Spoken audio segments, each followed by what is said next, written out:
হাওড়ার জগৎবল্লভপুর, সেখানে হনুমানের তাণ্ডব। জগৎবল্লভপুরের শঙ্করহাটি 1 নম্বর ব্লকের ঘটনা। সেখানকার বল্লভবাটি এলাকায় হনুমানের হামলায় আহত হয়েছেন 15 জন। আহত কয়েকজন এখনো হাসপাতালে ভর্তি। আমাদের সঙ্গে রয়েছেন আমাদের প্রতিনিধি দেবাশিস। দেবাশিসের কাছে যাব। দেবাশিস, বন দপ্তরের তরফে কি কি পদক্ষেপ করা হয়েছে? কেননা ফাঁদ তো পাতা হয়েছে, তাতে তো এখনো হনুমান ধরা পড়ছে না। তাহলে আর কি কোনো পদক্ষেপ এখনো করা হচ্ছে বন দপ্তরের তরফে? দেখো, এই অভিযোগটা কিন্তু সাধারণ মানুষের মধ্যে রয়েছে।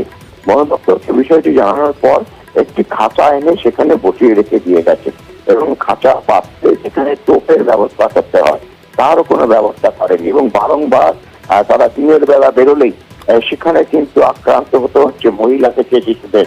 কার্যত স্কুলগুলি কার্যত বন্ধ, দিনের বেলা জনমানবহীন গোটা এলাকা। তারপরেও বন দপ্তরের কোনো রকম হুঁশ নেই। সেখানে গিয়ে ঘুম পাড়ানি বন্দুক দিয়ে ঘুম পাড়ানি ওষুধ দিয়ে সেই হনুমানগুলিকে ধরে সেখান থেকে অন্যত্র নিয়ে যাওয়া, তারও কোনো ব্যবস্থা করেনি। এই অভিযোগটা কিন্তু সাধারণ মানুষের মধ্যে রয়েছে।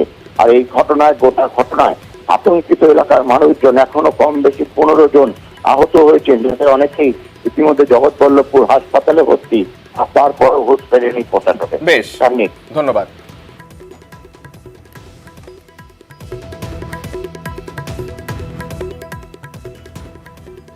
হনুমান কামড়াচ্ছে, ছড়ে দিচ্ছে। আমরা ভয়ে করোনার মতো সকলেই ঘর থেকে বেরোতে পারছি না, একদম কোনো ব্যবস্থা নিচ্ছে না, কিছু করছে না। হনুমান গুলো 3টে একসঙ্গে এলো, আমাকে ফেলে দিল, কাপড় চোপড় ছিঁড়ে দিয়ে এবার কামড়ে দিয়ে বেরিয়ে চলে গেল। বাচ্চারা বাড়ি থেকে একদম বেরোতে পারছে না, ঘরের ভেতরে গিয়ে ঘুরে এসে আবার কামড়াচ্ছে। কোনো ডাক্তার যাতে এসে একটু সাহায্য করে। এইরকম গলি দিয়ে এসে একবার ঝাঁপিয়ে আমার এই কোল ভাগটা কামড়ে দেয়, এবার আমি উল্টে পড়ে যাই, হনুমানটা বেরিয়ে চলে যায়। বন দপ্তরকে জানানো হয়েছিল, বন দপ্তর একটা ওই ছোট্ট মুরগির খাঁচার মতন বসিয়ে দিয়ে যায় তেঁতুল গাছের গোড়ায়, ছোট্ট ছোট্ট 2টো কলা দিয়ে যায় আর একটা ছোট পচা আপেল দিয়ে যায়, তাতে ঝুলিয়ে বেঁধে দিয়ে গেছে। সেই খাঁচা এখনো পড়ে আছে, তাতে কোনো হনুমান ঢোকেও না আর সাড়াও করেনি। খালের উপর কংক্রিটের ব্রিজ সংস্কারের অভাবে দীর্ঘদিন ধরে বেহাল। ব্রিজের রাস্তায় খানাখন্দ, যে পিলার রয়েছে সেই পিলারেও ফাটল। পুরুলিয়ার সুরুলিয়া এলাকায় ব্রিজ পারাপারে পদে পদে বিপদ। ব্রিজের উপর পিচের রাস্তা, এ রাস্তায় জায়গায় জায়গায় গর্ত, পিলারে ফাটল। বেহাল ব্রিজে প্রতিদিন প্রাণের ঝুঁকি নিয়ে চলে যাতায়াত। অবস্থা খুবই খারাপ। ভয় মানে এনি টাইম বলছে, কখন যেটার কি ঘটনা ঘটে যাবে কেউ বলতে পারে না। পুরুলিয়া 2 নম্বর ব্লকের সুরুলিয়া, গা ঘেঁষে গিয়েছে খাল, নাম যমুনা জোড়। খালের অন্যদিকে ডুবকি নডিহা, মাঝে কংক্রিটের ব্রিজ। সরকারি অফিস, স্কুল, কলেজ, বাজার সবই সুরুলিয়ার দিকে। সুরুলিয়ার কাছেই পুরুলিয়া শহর, তাই ডুবকি নডিহা সহ আশপাশের প্রায় 20 গ্রামের বাসিন্দাদের প্রতিদিন খাল পেরোতে হয়। এই খাল পারাপারের বড় ভরসা কংক্রিটের ব্রিজ। এখান দিয়ে ছোট বড় পণ্যবাহী গাড়িও চলে। দীর্ঘদিন সংস্কারের অভাবে এই ব্রিজই এখন বেহাল।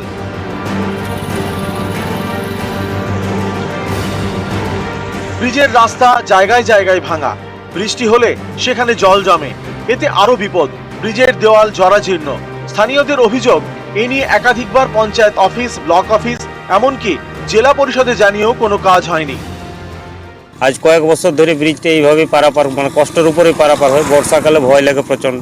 এবার ধরুন ভারী যানবাহন এটা দিয়ে তো পারাপার হয়। অনেকগুলো গ্রাম, প্রায় 25-30টা গ্রামের লোক এটা নিয়ে সদর পুরুলিয়াতে আসা যাওয়া আমাদের হয়। জীবনে ঝুঁকি নিয়ে পারাপার করি। এইভাবে টোটোতে এইভাবে যাওয়া আসা করতে গেলে প্রতিদিন মনে হয় যে পাল্টি খেয়ে যাবো, এই অ্যাক্সিডেন্ট হয়ে যাবে, এইভাবে পারাপার করি। ব্রিজের অবস্থা খারাপ আছে, ওটাকে যদি নতুন করে করা যায় এটা ভালো হয়।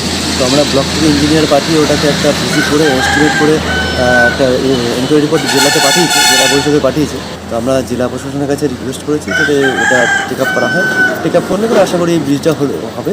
কবে সংস্কার হবে তার উত্তর সঠিক জানা নেই প্রশাসনের।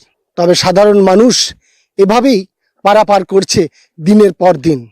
পুরুলিয়া থেকে ইন্দ্রজিৎ মণ্ডল, নিউজ 18 বাংলা।